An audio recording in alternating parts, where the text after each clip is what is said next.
Right. Hi brother. Hi అన్న. మీ పేరు? నా పేరు రవి. రవి. సో మీరు ఇక్కడ ఆంధ్ర తెలంగాణ. అది సో ఇప్పుడు తెలంగాణ ఆంధ్ర పాలిటిక్స్ గురించి చాలా మంది మాట్లాడుకుంటున్నారు. సో ఆంధ్ర పాలిటిక్స్ గురించి చెప్తారా, తెలంగాణ పాలిటిక్స్ గురించి చెప్తారా? నేనైతే ఆంధ్రదే చెప్తున్నాను bro. Okay, done, super. So చెప్పండి, అంటే ఆంధ్ర పాలిటిక్స్ గురించి చాలా మంది మాట్లాడుకుంటున్నారు. ఎందుకంటే ఇక్కడికి వచ్చిన చాలా మంది ఆంధ్ర స్టూడెంట్స్ కానీ, యువత కానీ, నిరుద్యోగులు కానీ ఇక్కడికి వచ్చి చదువుకుంటున్నా అని చెప్పేసి అని అంటున్నారు. మీరేమంటారు సార్ దాని గురించి? యాక్చువల్గా చెప్పాలంటే ఆంధ్రాలో ఇప్పుడు జగన్ ఏమన్నా వచ్చిన స్టూడెంట్స్కి కానీ, పేద ప్రజలకు కానీ ఏమన్నా చేశాడన్నా ఏమీ లేదు. చాలా కష్టాల్లో పడుతారు తెలుసా. ఇప్పుడు యాక్చువల్గా తెలంగాణ ఉన్నది. తెలంగాణలో వచ్చి ఎంతమంది ఆంధ్ర వాళ్ళు ఉంటారు అంటే ఎంత ఫ్రీడమ్ ఉంది ఇక్కడ, అవునా కదా. మినిమం ఇక్కడ హైదరాబాద్లో మినిమం 100కి 75% ఉన్నారు, అవునా కదా. బట్ ఏంటంటే చెప్తున్నా, మ్యాక్సిమం అయితే జగన్ అయితే కరెక్ట్ కాదన్న. అది సో అంటే ఏ విధంగా కరెక్ట్ కాదు అనుకుంటున్నారు? అంటే ఆంధ్ర ప్రజలకు న్యాయం జరగట్లేదు అంటున్నారు. లేదన్న, ఏంటంటే ప్రతి దానికి రేటు, మ్యాక్సిమం రేటు విన్నావా. ఏదన్నా కొనాలన్నా రేటు మ్యాక్సిమం. ఒక సింపుల్, హైదరాబాద్లో బీర్ ఎంత 160, ఆంధ్రలో 300. డిఫరెంట్ ఏంది? ఏదైనా కానీ ఈడిది ఆడ డబుల్ రేట్ ఉంటుంది. ఎందుకన్నా ఏమైనా ఎక్స్పోర్ట్ కావాలన్నా హైదరాబాద్ నుంచి వెళ్ళిపోతుంది, అవునా కదా. ఇప్పుడు వైజాగ్, ఇప్పుడు కాకినాడ కానీ ఎన్నో సిటీయే కదా. మ్యాక్సిమం చెప్తున్నాను నేనైతే చంద్రబాబు సీఎంగా ఉంటే మాత్రం చాలా ప్రజలకైతే అన్యాయం జరుగుతుంది అన్న. Chandrababu is good. సో ఇప్పటి వరకు ఆయన పాలన చూసాం, చంద్రబాబు నాయుడు గారి పాలన చూసాం, ఇప్పుడు జగన్ గారిది చూసాం. సో వీళ్ళిద్దరిలో నుంచి చూసుకుంటే చంద్రబాబు నాయుడు గారిది బాగుందంటారా? చంద్రబాబు బాగుందన్న. హైదరాబాద్ కూడా ఇంత డెవలప్ కావాలన్నా చంద్రబాబు తెలుసా. బట్ ఏంటంటే చంద్రబాబు ఈజ్ గుడ్. ఏంటంటే ఆయనకు కొంచెం రాజకీయ పూర్వకంగా కొంచెం ఎక్స్పీరియన్స్ క్యాండిడేట్. ఎన్నిసార్లు సీఎం గెలిచాడు? చాలాసార్లు సీఎం గెలిచాడా లేదా? అది సో ఇప్పుడు జనసేన పార్టీ కూడా కొంచెం స్ట్రాంగ్ అవ్వడానికి రెడీగా ఉంది. వీళ్ళిద్దరు టీడీపీ జనసేన రెండు కలిసి పోటీ చేసే ప్రయత్నాలు ఏమైనా చేస్తారనుకుంటున్నారు? జనసేన పవన్ కళ్యాణ్ ఓకే అన్న. పవన్ కళ్యాణ్ నేను నెక్స్ట్ సీఎం కంటే ఓటుంటే నేను పవన్ కళ్యాణ్కి వేస్తా. ఎలా అంటావా, పవన్ కళ్యాణ్ ఇప్పుడు ఫస్ట్ బేసిక్లో ఉన్నాడు, ఇంకా లోపలికి వెళ్ళలేదు. బట్ ఏంటంటే బేసిక్లో కాబట్టి చంద్రబాబు తర్వాత నెక్స్ట్ పవన్ కళ్యాణ్ అయితే ఛాన్స్ ఉంటుంది, విన్నావా. జగన్ అయితే లేదన్న. ఏంటంటే జగన్ నువ్వు అట్లెందుకన్నా ఒకసారి వైజాగ్, ఇప్పుడు మామూలుగా వైజాగ్ ఇప్పుడు సీఎం గురించి ఏం మాట్లాడుకుంటారో యూట్యూబ్లో తెలుస్తుంది కదన్న. మ్యాక్సిమం అయితే లేదన్న జగన్. సో ఇప్పుడు టీడీపీ గురించి మాట్లాడుకుంటే ఇంతకు ముందు చాలా పథకాలు చంద్రబాబు నాయుడు గారు తీసుకొచ్చారు. సో కొంతవరకు న్యాయం చేశారు. సో కొన్ని చేయలేదు అని చెప్పేసి కూడా కొన్ని ఉన్నాయి. చంద్రబాబు 99%, 100లో 95% చేశారన్న. 95% చేశాను. ఇప్పుడు జనాలు ఎలా ఉన్నారంటే, ఇప్పుడు పాలిటిక్స్లో కూడా ఎలా ఉన్నారంటే, ఎమ్మెల్యేలు ఎంపీలు ఎవరైతే డబ్బు ఇస్తారో అటువైపు వెళ్ళిపోతారు, న్యాయంగా పోరాడట్లే. ఇప్పుడు పవన్ కళ్యాణ్ ఉన్నాడు, జెన్యున్గా పోరాడుతాడు, ఒక ఓన్గా ఒక 1 man ఆర్మీ లెక్క పోరాడుతాడు అన్న.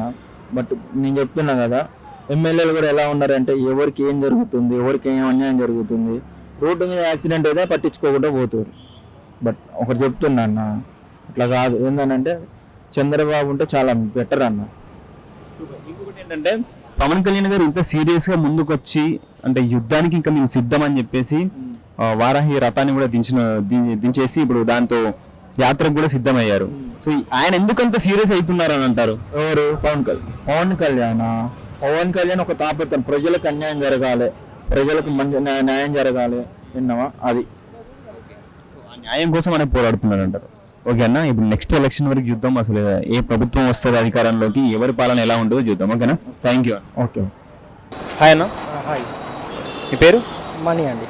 ఓకేనా అన్న, ఇప్పుడు పాలిటిక్స్ పరంగా చూసుకుంటే ఇక్కడ ఆంధ్ర కానీ తెలంగాణ కానీ సో చాలామంది చాలా విధాలుగా మాట్లాడుకుంటున్నారు. ఇప్పుడున్న ప్రభుత్వాలు, ఇప్పుడున్న నాయకులు సరిగ్గా లేరు అని చెప్పేసి అని అంటున్నారు. మీరు ఏ ప్రభుత్వం గురించి మాట్లాడతారు, ఆంధ్ర తెలంగాణ? బోత్ అండి. మాకు ఏపీ తెలంగాణ రెండు తెలుగు స్టేట్స్ కనుక మీరు ఏదైనా కానీ మాకు అవగాహన. సో ఓకే, ఆంధ్ర గురించి ఒకసారి తీసుకుందాం స్పెషల్గా.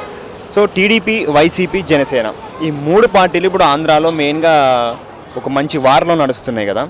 సో జగన్ గారి పాలన ఇప్పటి వరకు జనాలకు ఎంతవరకు సాటిస్ఫాక్షన్ ఇచ్చింది ఆంధ్ర ప్రజలకు? సో దాని గురించి జగన్ గారి పాలన ఓన్లీ అది మీడియా పత్రికల వరకు లేకుంటే సోషల్ మీడియా వరకు టీవీ ఛానళ్ళ వరకే పరిమితమైంది. వాళ్ళు ఏం చూసుకున్నా కానీ మీరు ఆ స్టాటిస్టిక్స్ ఈ స్టాటిస్టిక్స్ అన్ని తీసుకొచ్చి పేపర్లోనో వాళ్ళ సాక్షి న్యూస్ ఛానల్లోనో సపోర్టింగ్ మీడియా దానిలోనో వేయించుకొని ప్రచారం చేయించుకుంటూ ఉన్నారు తప్ప వాళ్ళ గ్రౌండ్ లెవెల్లోకి వెళ్తే మాత్రం ప్రజల దగ్గర వాళ్ళ పరిపాలన అనేది వాళ్ళకు ఇప్పుడు జగన్ గారు చేపట్టినటువంటి ఏదైతే లోకల్లో వాళ్ళ ఎమ్మెల్యేలు ఇంటికి వెళ్ళి తెలుసుకోవడం ఉందో దానిలో వాళ్ళకు వచ్చిన ఫీడ్బ్యాక్ వాళ్ళకి అర్థమైపోయింది సినిమా ఏంది అనేది. సో వాళ్ళు దాన్ని ఎలా తీసుకుంటారు అనేది నెక్స్ట్ ఎలక్షన్లో చూడాలి. ఓకే, ఇప్పుడు టీడీపీ గురించి మాట్లాడుకుంటే చంద్రబాబు నాయుడు గారి పరిపాలన ఎంతవరకు నచ్చింది? సో ఆయన ఎక్స్పీరియన్స్ ఎలా ఉంది? ఒకవేళ మళ్ళీ ఛాన్స్ ఇస్తే ఆయన ఎలాంటి అభివృద్ధిని తీసుకురాబోతున్నాడు? టీడీపీ అనేది కూడా అది ఒక పార్టీ పరంగా వాళ్ళు బేస్ చేసుకొని అక్కడ ఉన్న తెలుగు ప్రజలు కానీ ఎవరైతే పొలిటికల్గా ఇంట్రెస్ట్ ఉన్న వాళ్ళు కానీ టీడీపీని బలోపేతం చేయడం జరిగింది తప్పితే ఇప్పుడు చంద్రబాబు ప్రత్యేకంగా తీసుకొచ్చింది ఏం లేదు. అక్కడ ఎవరైతే ఎన్టీఆర్ గారు స్థాపించి దాన్ని ఎస్టాబ్లిష్ చేసి ఇట్లా ఇప్పుడు లైక్ జనసేన లాగా బేస్ నుంచి నాయకులను ఎవరినైతే తీసుకొచ్చినారో పైకి అదే టీడీపీని బ్రతికించింది తప్పితే ఇప్పుడు ప్రత్యేకంగా ఎవరైతే చంద్రబాబు నాయుడు ఉన్నారో అతను వచ్చి టీడీపీకి చేసింది అయితే ఏం లేదు. అలాగే తెలుగు స్టేట్స్ కూడా. ఓకే, సో ఇప్పుడు వీళ్ళిద్దరి మధ్యలో చూసుకుంటే జగన్ గారికి చంద్రబాబు నాయుడు గారికి చూసుకుంటే వీళ్ళిద్దరి పాలనలో ఎవరిది బాగుంది అంటారు? ఇద్దరి పాలనలో కంపేర్ చేసుకుంటే ఎక్స్పీరియన్స్ చంద్రబాబు నాయుడు గారికి ఉంది కనుక ప్రజలు కొంతవరకు సాటిస్ఫై అయినారు అంతే తప్ప ఇప్పుడు ఇద్దరికి కంపారిజన్ అనేది లేదు. ఆల్మోస్ట్ ఇయర్ ఇల్లీగల్గా అంటే వాళ్ళు చేసే ఇల్లీగల్ యాక్టివిటీసే ఇప్పుడు టీడీపీని ఓడించడం జరిగింది. అలాగే నెక్స్ట్ మేబీ వైఎస్ఆర్సీపీని కూడా ఓడించవచ్చు.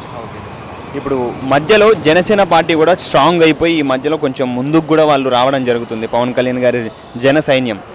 సో వాళ్ళ గురించి ఏం చెప్తారు? ఇప్పుడు వారాహి అని ఒక రథాన్ని కూడా ఇప్పుడు వాళ్ళు దించనున్నారు. సో దాని గురించి మీరు ఏం చెప్తాం అనుకుంటున్నారు? ఇప్పుడు జనసేన పార్టీ అనేది జీరో బడ్జెట్ పాలిటిక్స్తోని ముందుకు వస్తూ ఉందండి. ఎవరైతే యువత ఉన్నారో ఎవరైతే జెన్యూన్గా మేము మా స్టేట్ అనేది డెవలప్ అవ్వాలి అనుకుంటా ఉన్నారో వాళ్ళు మొత్తం మంది మాత్రం జనసేనకే సపోర్ట్ చేస్తూ ఉన్నారు. అలాగే కొంచెం పొలిటికల్గా అవేర్నెస్ ఉన్న వాళ్ళు కూడా జనసేనకు సపోర్ట్ చేయడం జరుగుతూ ఉంది. సో ఇప్పుడు వైఎస్ఆర్ కాంగ్రెస్ పార్టీ కానీ టీడీపీ కానీ ఈ జనసేనను ఏ విధంగా మచ్చిక చేసుకోవాలని చూస్తూ ఉన్నారు. ఆ భయంతోనే వీళ్ళు ఈ వారాహి వాహనాన్ని వీళ్ళు వీడియో రిలీజ్ చేసిన వెంటనే కానీ ఈ వైఎస్ఆర్సీపీ మంత్రులు కానీ ఎమ్మెల్యేలు కానీ ఉలిక్కి పడడం జరిగింది. అలాగే వాళ్ళు ఇష్టం వచ్చిన నోటికి వచ్చినట్టు మాట్లాడుతూ ఉన్నారు అనేసి మా ఒపీనియన్. అంతే తప్ప ఇదంతా భయంతో కూడుకున్నది. వైఎస్ఆర్సీపీ 100% ఓడిపోతుంది అనేది వాళ్ళకు కూడా క్లారిటీ వచ్చింది. సో దాన్ని బట్టే వీళ్ళు ఆ భయాన్ని కొంచెం వరకు తొలగించుకోవడానికి వాళ్ళు ఇష్టం వచ్చినట్టు మాట్లాడుతూ ఉన్నారు వారాహి మీద అనేది జన సైనికుల అభిప్రాయం. సో ఫైనల్గా ఏంటి అంటే ఇప్పుడు వీళ్ళు ముగ్గురు నెక్స్ట్ సీఎం క్యాండిడేట్లు సీఎంగా పోటీ చేయడానికి రెడీగా ఉన్నారు. సో ఓట్లు చీలిపోయే అవకాశాలు ఉన్నాయా వీటి వల్ల? ఇప్పుడు వీళ్ళు ముగ్గురు కాంపిటీషన్ వల్ల ఓట్లు చీలే అవకాశాలు ఉన్నాయా? లేదండి, ఎందుకంటే ఎవరు ఓటు బ్యాంక్ వాళ్ళకు ఉంది. సో ఇక్కడ జనసేన చేస్తున్నది ఏంటంటే 100% జెన్యూన్ పాలిటిక్స్ కనుక అసలు జెన్యూనిటీ ఏంటి అనేది ఇప్పుడు నేటి యువతరానికి కొంచెం క్లారిటీ వచ్చింది కనుక వాళ్ళు జనసేన వైపు మొగ్గు చూపుతూ ఉన్నారు. అలాగే జనసేన సపోర్ట్ ఉంటే తప్ప టీడీపీ గెలవలేదు అనేది ఈ లాస్ట్ టైం జరిగిన ఎన్నికల్లో వాళ్ళ క్లారిటీ వచ్చింది కనుక వాళ్ళు జనసేనను కలుపుకొని పోవడానికే ప్రయత్నిస్తూ ఉన్నారు తప్పితే ఒంటరిగా పోరాటం చేయడానికి అయితే లేదు, వాళ్ళ ఐడియా అయితే లేదు. ఒకవేళ వస్తే వీళ్ళు సపోర్ట్ చేస్తే టీడీపీ లేదా వైసీపీ వచ్చే అవకాశాలు ఉన్నాయంటారు? 100% జనసేన ఎటు అయితే అంటే వాళ్ళ స్ట్రాటజీ ప్రకారం వాళ్ళు ఎటువైపు అయితే ఉంటే అది 100% ఏపీ పాలిటిక్స్ చేంజ్ అవుతుంది అనేసి statistics as per ground statistics. Super అన్న, okay, thank you so much. చూద్దాం నెక్స్ట్ ప్రభుత్వం అసలు ఏది వస్తుంది, ఎవరి పరిపాలన ఎలా ఉందో చూద్దాం. Okay, thank you.